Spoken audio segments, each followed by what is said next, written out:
ነው በዝርዝር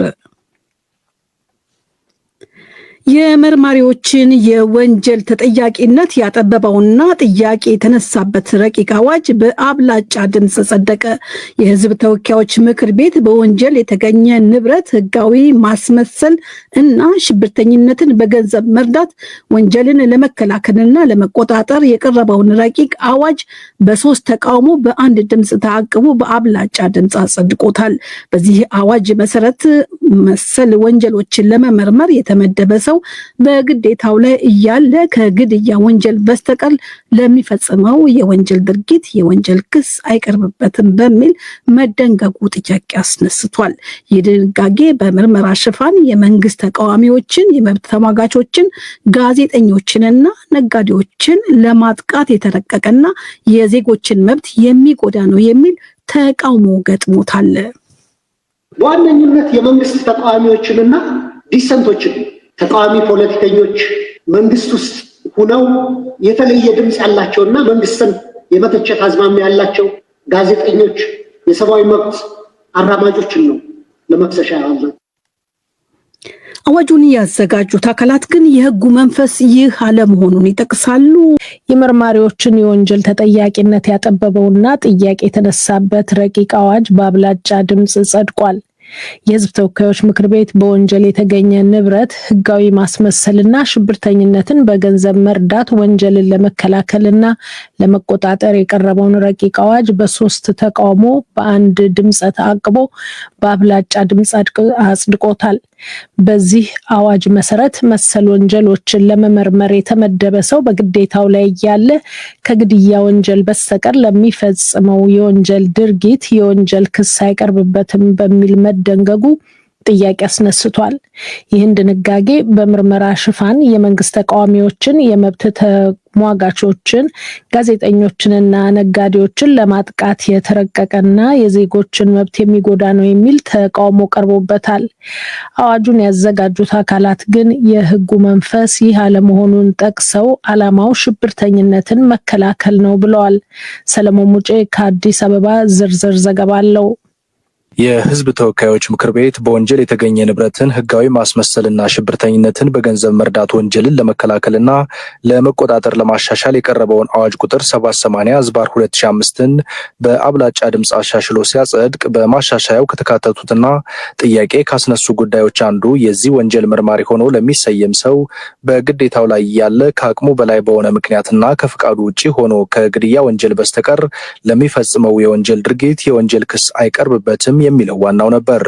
በምክር ቤቱ የህግና ፍትህ ጉዳዮች ቋሚ ኮሚቴ ምክትል ሰብሳቢ ኢሳ ቦሩ የዚህን ምክንያት ጠቅሰዋል። ልዩ የምርመራ ዘዴን የሚያከናውን ሰው የህዝብ ጥቅም ለማስጠበቅ የሚሰራ እንደሆኑ ከአቅሙ በላይ በሆነ ምክንያት የሚቆይበት ጊዜ ወንጀል ቢፈጽም እንኳን ከወንጀል ክስ ነፃ ስለሚሆንበት አግባብ መደንገግ ስራውን ውጤታማ ስለሚያደርገው። ይህ የቀረበው ምክንያት ግን ጥያቄና ተቃውሞ ቀርቦበታል። በተለይ በአስቸኳይ ጊዜ አዋጅ ወቅት ጥቂት የጸጥታ አካላት ከፍተኛ የሰብአዊ መብት ጥሰት አስከትለው ነበር የሚለው ተጠቅሶ ተቃውሞዎች ቀርበውበታል። ከግድያ መለስ ብዙ ወንጀሎች አሉ።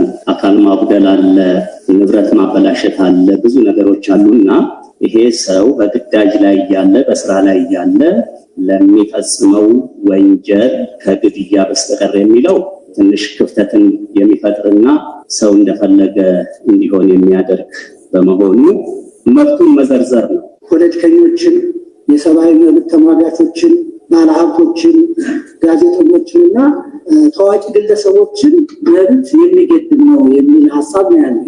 እንደውም የመናገር መብትን ይከለክላል። አዋጁ ከመጽደቁ በፊት ማስተካከያ እንዲደረግበት ተጠይቆ ነበር። በዋነኝነት የመንግስት ተቃዋሚዎችንና ዲሰንቶችን ተቃዋሚ ፖለቲከኞች መንግስት ውስጥ ሆነው የተለየ ድምጽ ያላቸውና መንግስትን የመተቸት አዝማሚያ ያላቸው ጋዜጠኞች፣ የሰብአዊ መብት አራማጆችን ነው ለመክሰሻ ያለው። ስለዚህ አሁን ይህ የማሻሻያ አዋጅ በተመሳሳይ መንገድ እነዚህን አካላትና በተጨማሪ ደግሞ የንግዱን ማህበረሰብ ከንግዱ ማህበረሰብ ውስጥ በተለይ ከመንግስት ጋር ተጠግተው ማይነግዱ ወይም ለመንግስት ፋይናንስ ማያደርጉ ግለሰቦችን ለማጥቃት ሊውል ይችላል። ማሻሻያ የተደረገበት ይህ ህግ ዓለም አቀፍ አሰራርን መነሻ ያደረገና አስፈላጊነቱ የሚያጠያይቅ እንዳልሆነ ተገልጾም በምክር ቤት አባላት ድጋፍ አግኝቷል። ስጋት አድርጎ የሚወስድ ወገን ሊኖር ይችላል።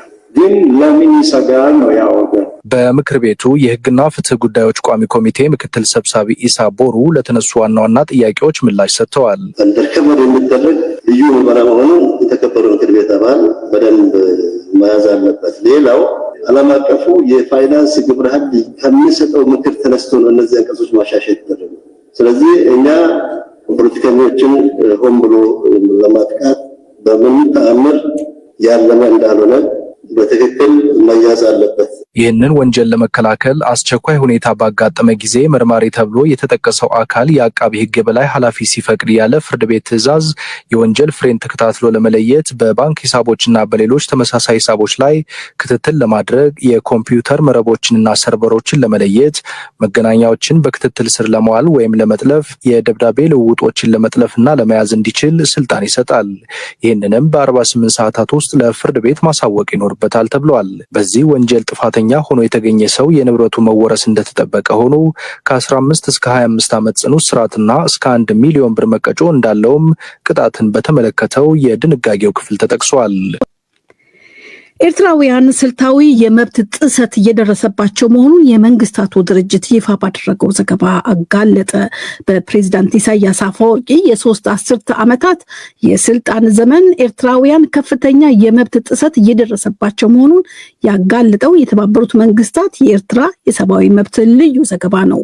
በአፍሪካ ቀንድ ወደ 3.5 ሚሊዮን የሚጠጋ ህዝብ ያላት ትንሿ አገር ኤርትራ አንዳንድ ጊዜ የአፍሪካ ሰሜን ኮሪያ የሚል ቅጽል ስም እንደምታወቅም ዘገባው አስታውሷል።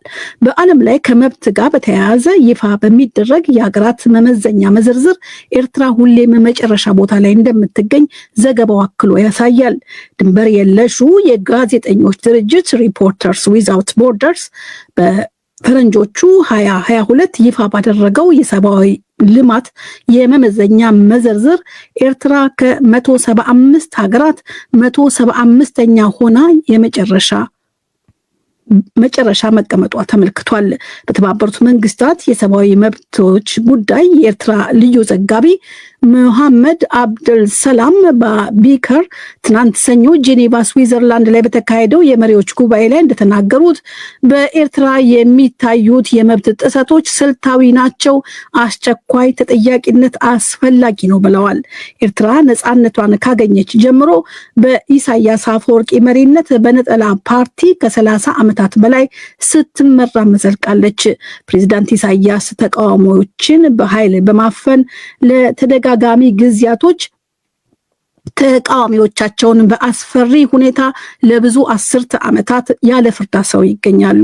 የተባበሩት መንግስታት ባርነት ያለው የኤርትራውያን የብሔራዊ አገልግሎት ሲቪሎች ለዕድሜ ልክ ውትድርና ወይም ለግዳጅ የጉልበት ስራ ይዳረጋሉ።